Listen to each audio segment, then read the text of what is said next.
Your main costs are coming out of your butters and your milks and your flours and sugars, just right across the board. And unfortunately, in this last 6 months, we've seen a big price rise in everything.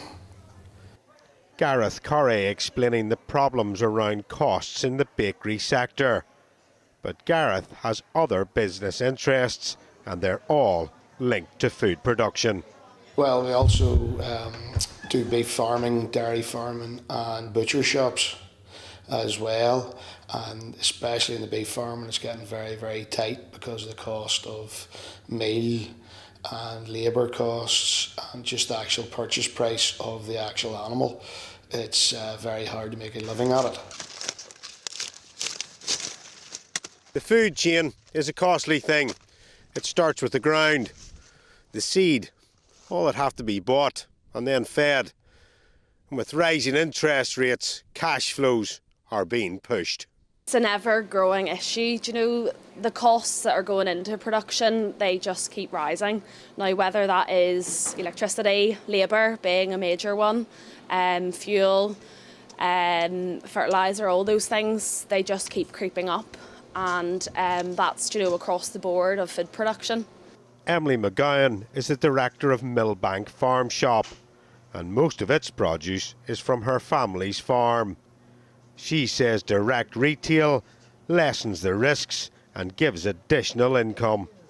Well, it's a tricky market. You know, you're relying on the weather, you're relying on the land, and it's, you know, that's farming.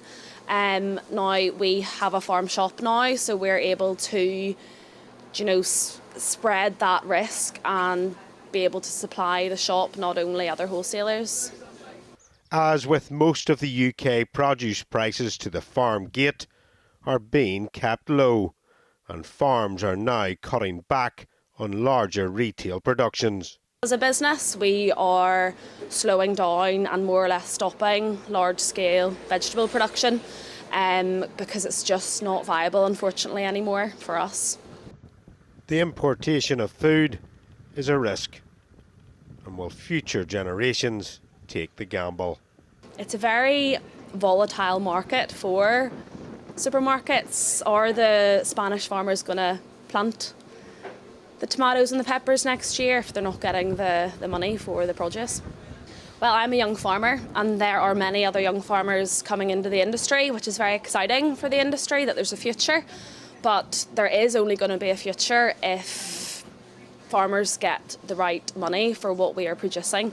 Dougie Beattie, GB News.